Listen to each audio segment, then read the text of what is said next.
सीता जी रावण की कन्या कैसे बनी, और एक प्रमाण और देना चाहती हूँ, शायद पहली बार सुना रही इसका, कि सीता जी पूर्व जन्म में राजा पद्याक्ष की कन्या कब बनी। इनका नाम पद्या कब पड़ा, पावन प्रसंग है, नहीं कथा है, शायद सभी भक्त परिचित नहीं होंगे। एक राजा पद्याक्ष थे और राजा पद्याक्ष की कोई कन्या नहीं थी। राजा पद्याक्ष ने अपने मन में विचार किया कि लक्ष्मी जी को मैं अपनी कन्या बनाऊंगा, कन्या के रूप में देखूंगा, और श्री हरि विष्णु को मैं दामाद के रूप में देखना चाहता हूँ भगवान। तो राजा पद्याक्ष ने लक्ष्मी जी की उपासना की, लक्ष्मी मैया प्रकट हुई, कहने लगी कि आप क्या मांगना चाहते हो, क्या लेना चाहते हो, क्यों मेरी उपासना की। तो राजा पद्याक्ष ने कहा तो मैं आपको कन्या के रूप में चाहता हूँ, मेरे घर में कन्या के रूप में जन्म लो। लक्ष्मी मैया बोली मैं स्वतंत्र नहीं हूँ, मैं अपने प्रभु के अधीन हूँ, अगर मेरे स्वामी मुझे आदेश दे देंगे तब तो मैं आपके घर में कन्या के रूप में जन्म लूंगी। उसके बाद में राजा पद्याक्ष ने विष्णु भगवान की उपासना की। विष्णु भगवान प्रसन्न हुए, प्रकट हुए, और विष्णु भगवान ने कहा राजन आपने क्यों मेरी उपासना की।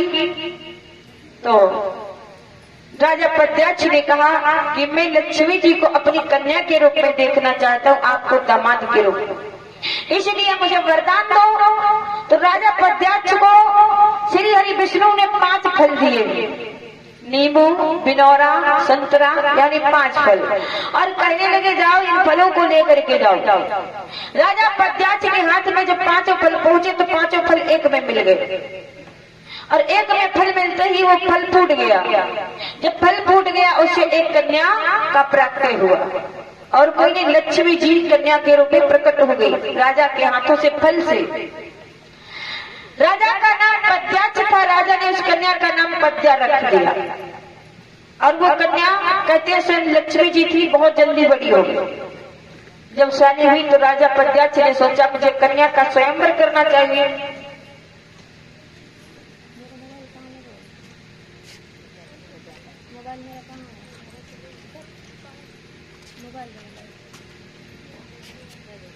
महाराज जब पद्या का स्वयंवर हुआ तो राजा पद्याक्ष ने शर्त क्या रखी परीक्षित जी। राजा पद्याक्ष ने कहा कि वो महापुरुष आएगा, अपने शरीर को बढ़ा करके आकाश से मिला देगा, मैं उसके साथ में अपनी कन्या का विवाह करूंगा। तो महाराज अब ऐसा काम कौन कर सकता है, ना तो किसी देवता में इतनी सामर्थ्य है, ना तो किसी दैत्य में इतनी सामर्थ्य है, और ना तो किसी मनुष्य में इतनी सामर्थ्य है जो अपने शरीर को बढ़ा करके आकाश से मिला दे। जब किसी ने ये कार्य नहीं कर पाया तो सोचने लगे कि राजा को मार दो और पद्या को छीन लो। तो देवताओं ने, दैत्यों ने, मनुष्यों ने पद्याक्ष से युद्ध किया, राजा पद्याक्ष से।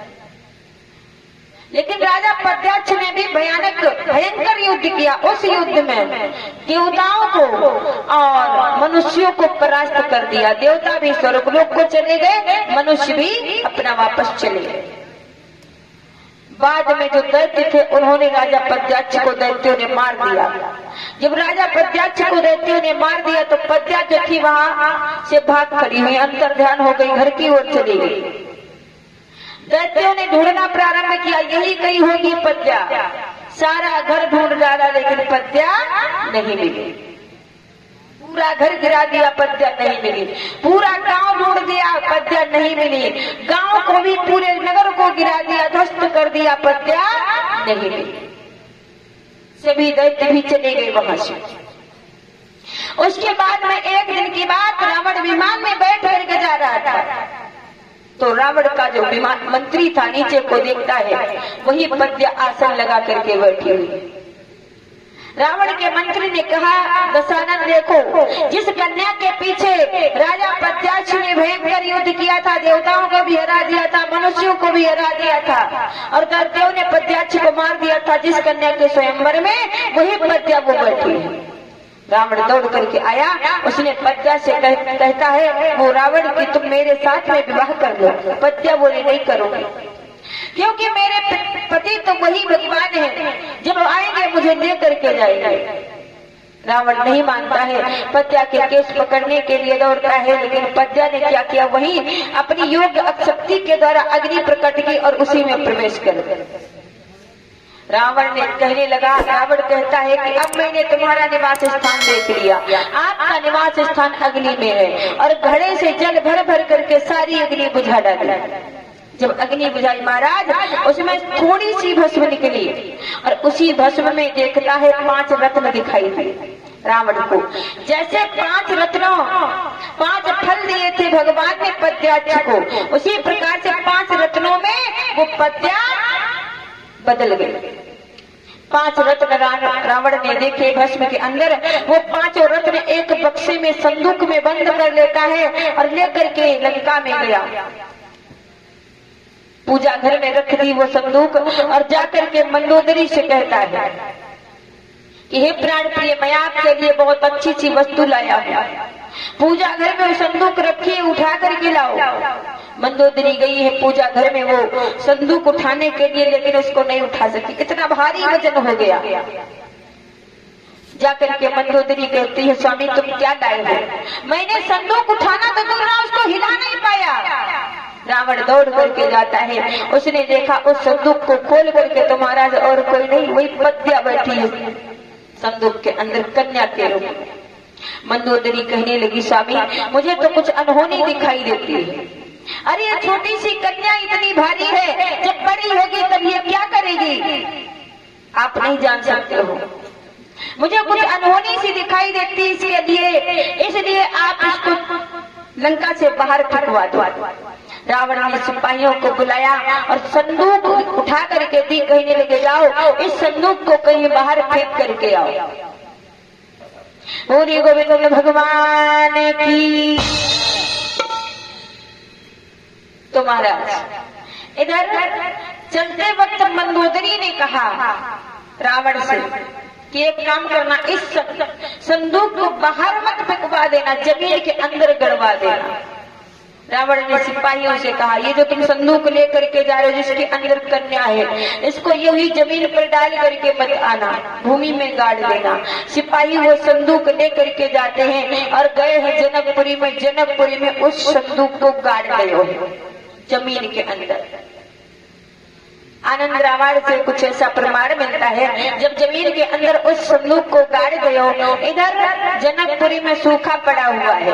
राजा जनक को मालूम हुआ, माफ करे, राजा जनक ने वो जो भूमि थी, जिस भूमि में वो संदूक गाड़ी गई थी, वो भूमि सूर्य ग्रहण में एक ब्राह्मण को दान कर दी थी। कुछ सूर्य ग्रहण या चंद्र ग्रहण पड़े तो कुछ ना कुछ दान करना पड़ता है ना बाद में। मैया कह रही सही बात है। तो सूर्य ग्रहण के बाद में राजा जनक ने वही भूमि एक ब्राह्मण को दान में दे दी थी। ब्राह्मण ने सोचा अब वो भूमि की मैं जुताई करूं, तो हल लेकर के जब ब्राह्मण गए हैं भूमि की जुताई करने लगे, तो हल जा करके उसी संदूक से अटक गया। और जब संदूक से अटक गया महाराज हल, तो कहते हैं संदूक बाहर निकली, संदूक खोली नहीं ब्राह्मण देव ने, दौड़ा गया है राजा के पास में, राजा जनक के पास में। राजा जनक से कहता है, राजन जो आपने मुझे भूमि दान की थी, जो आपने मुझे भूमि दान की थी, उसमें से ये संदूक निकली है, इसमें जो भी दौलत है वो आपकी है। राजा जनक ने कहा, नहीं ब्राह्मण देव, मैंने भूमि दान की थी और उसमें जो संपत्ति है फिर वो मेरी कहाँ है, जो संपत्ति है वो भी आपकी है। अब राजा में और ब्राह्मण में होड़ मच गई। ब्राह्मण कहता है, मुझे आपने भूमि दान की थी, ना कि उसमें जो दौलत है। राजा कहते हैं, जब मैंने भूमि दान कर दी तो उसमें जो कुछ भी निकले वो सब आपका है। मंत्री ने कहा, क्यों झगड़ रहे हो आपस में, पहले इस संदूक को खोल करके तो देख लो इसके अंदर है क्या। जब वो संदूक खोली है महाराज तो देखा है उसके अंदर वही कन्या दिखाई दी पद्या। राजा जनक को कोई बेटी नहीं थी, राजा जनक बहुत प्रसन्न हुए। उसी कन्या का नाम सीता पड़ा है। ऐसा कुछ प्रमाण आनंद रामायण से मिलता है।